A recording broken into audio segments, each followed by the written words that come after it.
Ladies and gentlemen. Hello guys. How y'all doing? We have a very sensitive topic here. Okay. This is targeting the fellas, the gentlemen, the men, the husbands. Always a disclaimer for married people. My question to you right now is, bro, why is it that you guys don't mourn? Let me use that word. Like, you tend not to, you avoid the expressions.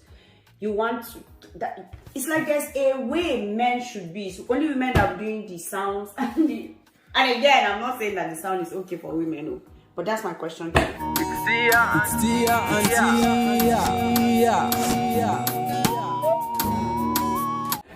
So why aren't men vocal when they're having sex? Okay, so you'll find a whole bunch of different reasons why, depending on who you ask. From it is just that's the way we were engineered to. It's a social construct of what a man is supposed to be and how a man is supposed to behave. So that's just his personality and everything in between. It's usually what you hear as an explanation for why men aren't vocal when they're having sex. But I tend to, so for me, I would have always leaned towards, well, it's my personality. I'm very, very quiet. I'm laid back. I'm an introvert.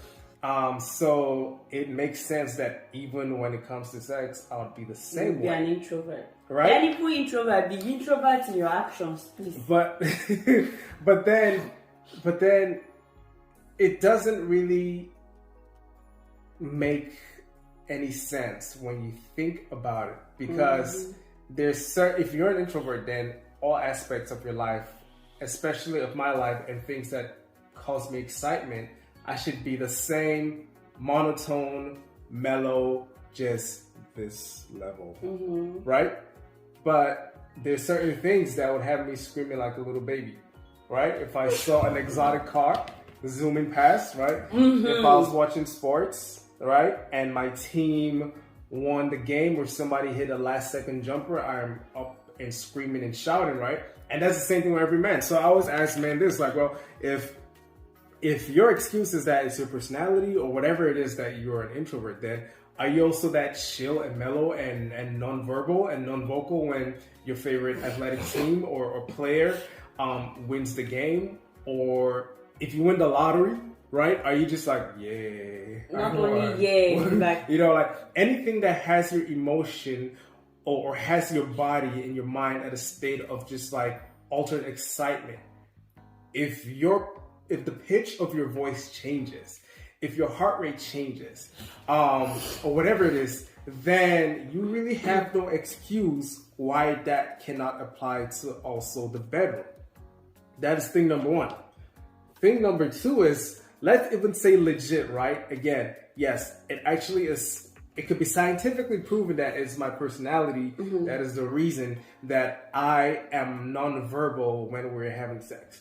So it's actually genetically engineered that God made men to be non-verbal when they're having sex. Okay, fine. So let's say that is actually a fact. What about communication, right? We know that communication is key in every aspect of life.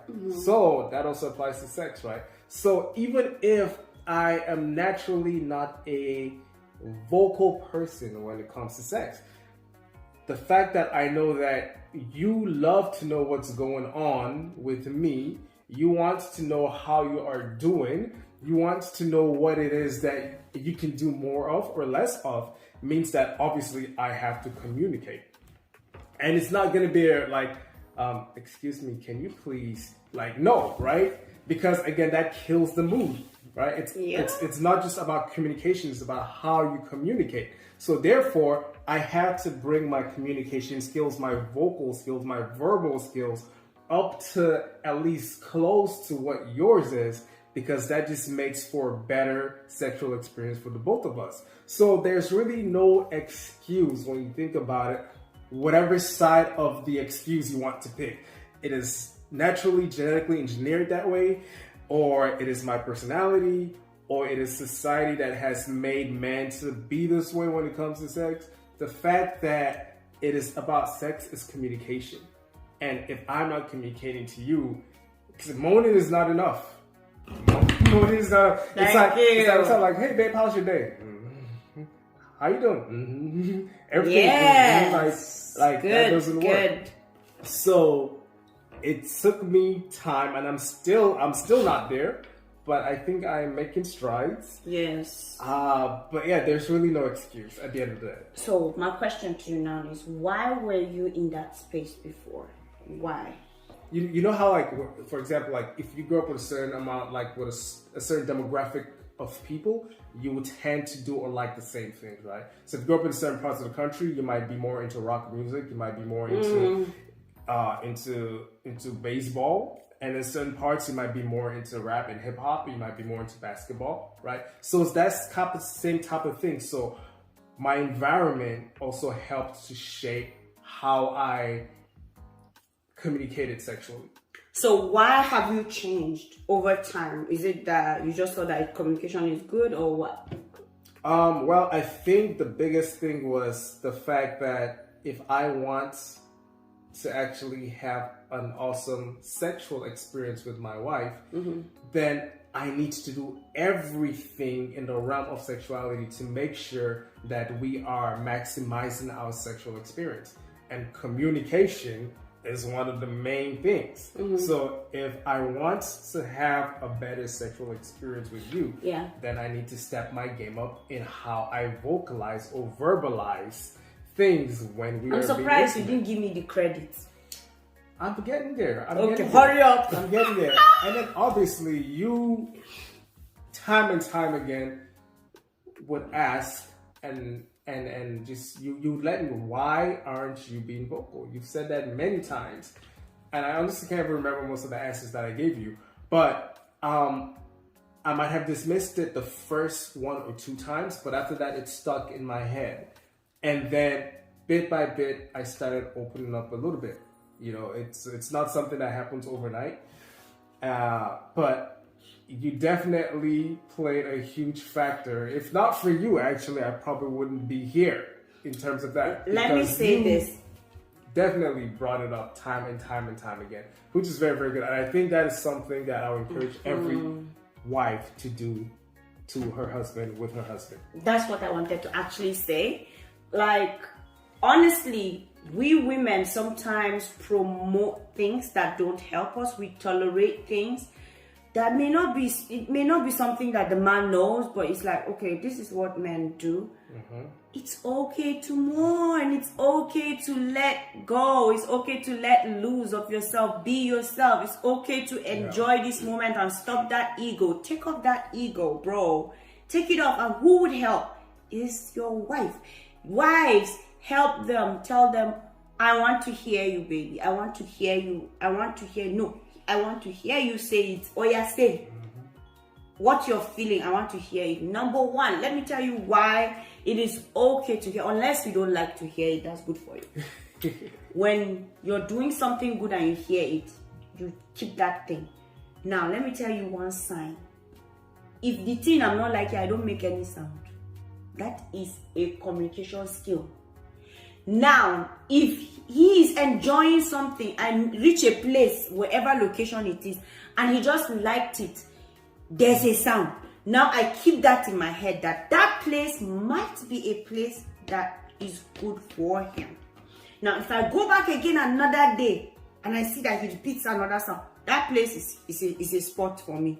Especially days that you're lazy, go to those spots. Remember all this. I'm giving you this thing. Days that you're tired, lazy, and you just want to go to those spots, and you hear him say, "Oh, thank you for this day." You already know the spots. You not go to other spots that don't matter. Yeah. Everyone is different. Don't think because you're a pro with brother bro, you come back here and get married to brother Sam and you'll be the same. You have to learn his body. You have to learn her body. And if you are not communicating, Mr. Man, she would only give you just the normal, regular sex that you've been getting for Rock of Ages. This is one thing I want to say here. Rock of Ages.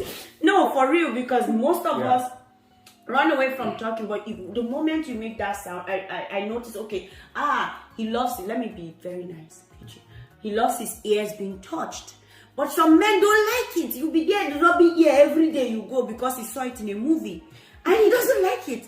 But if everything is the same, woman, everywhere they touch, they don't know which one is which. So you need to communicate and learn to understand your communication code, whatever it is called. Learn to understand it. Yeah. That's what I want to say about this now. Yeah. So yeah, it's if you pester, and I mean pester in a positive way, if you pester a man enough, then he has two options: either to conform or to walk away. Now, you're married, so I mean, you tend more to have the man conform than to walk away. Yeah. So, as you said, I can't make the person comfortable to do that. Yes. So, obviously, you want to encourage. That's another thing that I think that you did, letting me know of how much you enjoyed hearing me talk. Also made my head swell up. And it felt comfortable. And I've never told you, hey, you don't sound good. Try it again. It may be the day somehow. Another thing again, please be careful what you say. Oh, the way you were making noise that day was irritating. Sounded like a baboon chewing sugarcane. You just, brother will keep quiet for the next 2 years again or forever. Yeah. So be careful how you joke. Right. Communication. It's the same type of communication, even when it comes to sex. Yeah. So. Man, your eyes though. I love your eyes. Ooh, thank you. Chai. Thank you. Make sure you mention that when we are doing it. Bros. All right, guys. Please like, share, and thank you comment. for those who are always here. Honestly, we appreciate all of you because you are the reason why we keep coming back to do videos. Yes, indeed. Thank you so much, guys, and have a wonderful day. Yes. Bye-bye. Thank you for watching. If you enjoyed today's video, do well to click right here and you'll see more videos from us. And don't forget to subscribe.